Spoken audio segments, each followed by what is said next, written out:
யாழ் சமையல் அன்பு உள்ளங்களுக்கு இனிய இந்நேரம் வணக்கம். இன்றைக்கு நாங்கள் முட்டை போட்டு நூடுல்ஸ் செய்ய போகிறோம். வாங்கோ பார்ப்போம். நூடுல்ஸ், கேரட், கோவா, லீக்ஸ், முட்டை, உப்பு, மிளகுத்தூள், எண்ணெய், வெங்காயம், பச்சை மிளகாய், உள்ளி. இது இஞ்சி, உள்ளி, பச்சை மிளகாய் அரைச்ச கூடு கொஞ்சம்.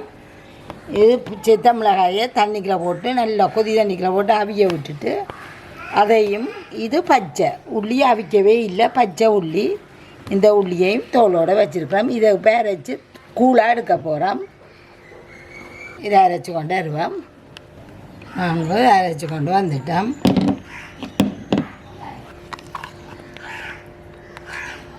இது எடுக்க முதல் இதில் கொஞ்சம் எண்ணெயை விட்டு அடுப்பை போட்டு விடுவோம். இதுக்குள்ள வைக்க போகிறேன். எல்லாத்தையும் இப்படி இறக்கி வதக்க போகிறோம்.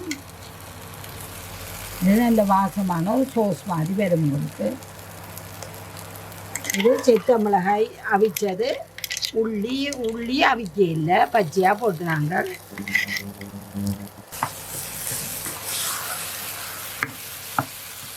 கொஞ்சம் நிறம் மாறும் மட்டும் இருக்க வதக்குவோம். இந்த எண்ணெயை இழுத்துட்டு வெந்தாத எண்ணெயை கக்கும், முழுக்க எண்ணெயும். அப்போ இறக்க செய்யணும். கழுவி இந்த தண்ணியையும் விடணும்.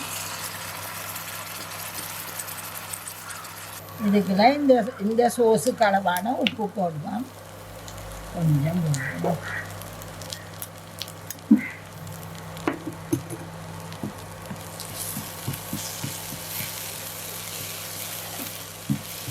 இதாக இப்போ நாங்கள் போடையில் நிறத்தை பார்த்தீங்கன்னா ஒரு செவ்லனி கலரில் போட்டு இருந்தது. இப்போ சிவப்புன்றமாக வந்துட்டு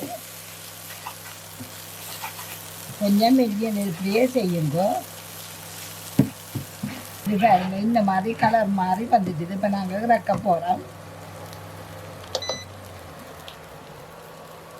இப்போ நாங்கள் மிரக்கறிஞ்சிட தாளிப்போம். அதுக்கு நல்லெண்ணெய் கொஞ்சம் விட போகிறேன். இப்போ என்ன சோஸுன்னா ரத்த பாருங்க, நாங்கள் அப்போதை வலிக்க எடுத்த கரண்டி இது. இந்த நிறமும் இந்த நிறமாக வரணும் நீங்கள் வதக்கி எடுக்க. இப்போ இதுக்கு கொஞ்சம் உள்ளியாக போட போகிறோம். உள்ளி கொஞ்சம் பொரி வடை, நாங்கள் பச்சை மிளகாய், வெங்காயம் போடுவோம்.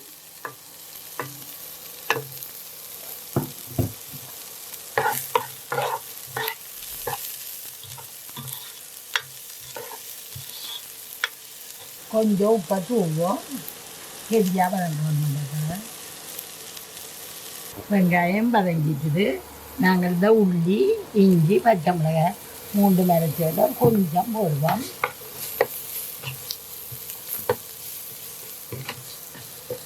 இதுவும் ஒரு 5 நிமிஷம் விடாமல் வதங்குங்கோ. உங்களுக்கு வதக்கி நல்ல மனம் வரும். இப்போ நல்ல மனமாயும் இதாகவும் இருக்குது. இது நாங்கள் மிரக்கறியில் ஒவ்வொன்றா போட போகிறோம். கேரட்டும் லீக்ஸும் போட்டுட்டேன்.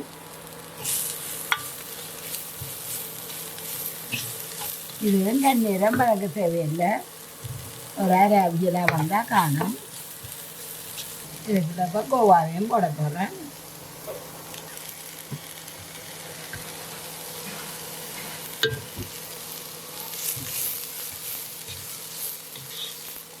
இப்போ நாங்கள் செய்து வச்சு சோஸை இதில் போட போகிறோம்.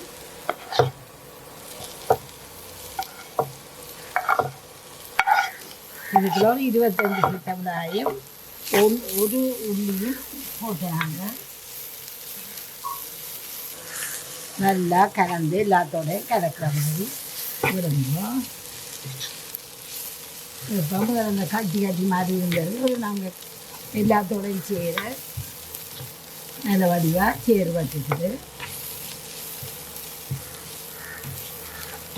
இப்போ நாங்கள் முட்டையில் அடித்து ஒவ்வொன்றா விட போகிறோம்.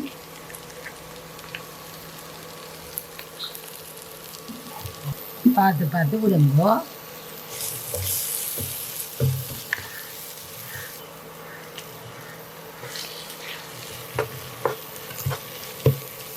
ஒரு 2 நிமிஷம் வறுத்தீங்கன்னா முட்டை வறுவற்றும் தனித்தனியாக வரும். இப்போ நாங்கள் எல்லாத்துக்கும் தனித்தனியாக உப்பு போட்ட நாங்கள் இப்போ எல்லாத்துக்குமாக பார்த்து ஒரு கொஞ்சம் உப்பை போட்டுட்டு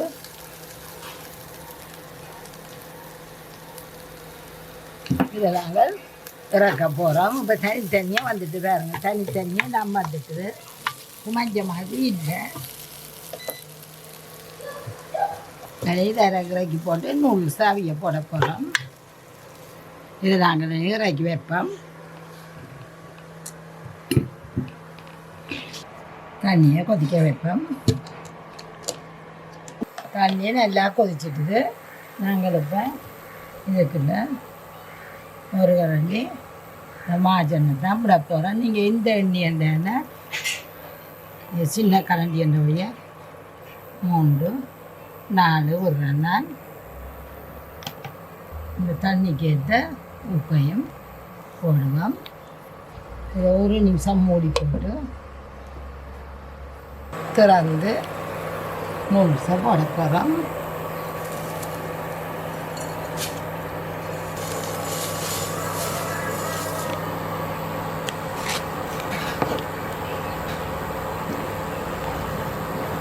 நல்லா கலந்து போட்டு மூடி விடுவோம். அவிய மூட்டோம்.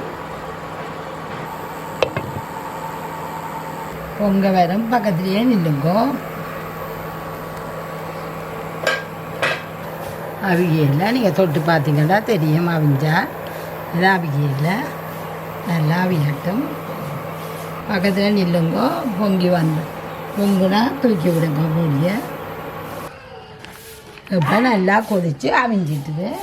நாங்கள் இதை வடிய விடுவோம்.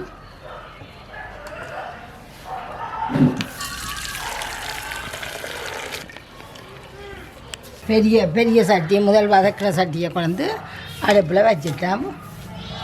இப்போ இதை சூட்டோடையே மெல்ல மெல்லமாக கிளற போகிறோம். தண்ணி நல்லா வடிஞ்சா பிறகு ஒரு சொட்டு தண்ணியும் இல்லாமல் போன பிறகு இதுக்குள்ள போட்டு கிளற போகிறோம். சூட்டோட கிளறுனா ஒட்டாது, ஒன்றும் செய்யாது. நீங்கள் கண்ணீரம் விட்டிக்கண்டா அது அப்படியே ஒட்டிடும்.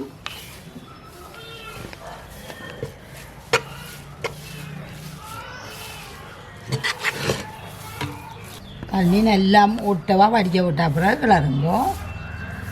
நீங்கள் தான் பச்சை தண்ணிக்கெலாம் போடணுமெண்டு இல்லை. கறிக்கில் போட்டு உடனே கிளறி விட்டுட்டிங்கன்னா ஒன்றோடி ஒன்று விட்டாது. இப்போ நாங்கள் எல்லாத்தையும் போட்டுட்டோம்.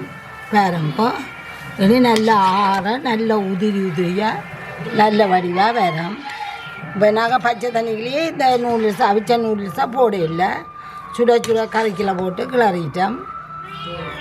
கறியை முதல் காய்ச்சி எடுத்துக்கொண்டு நூடுல்ஸ் அவிச்சு கிளறினீங்கன்னா சரி. இனி ஆற இன்னும் நல்ல வடிவாக தனித்தனியாக வடிவாக வரும். உங்களுக்கு நல்ல வாசமாகி நாங்கள் இது அரைச்சி போட்டாங்களானே அந்த வாசத்தோடு நல்லா இருக்கும் இந்த நூடுல்ஸ் சாப்பிட. நீங்கள் இதுக்கு நல்ல ஒரு இறைச்சி கறியோ ஏதாவது ஒரு கறியும் வச்சு சாப்பிட்டா இன்னும் கூட நல்லா இருக்கும்.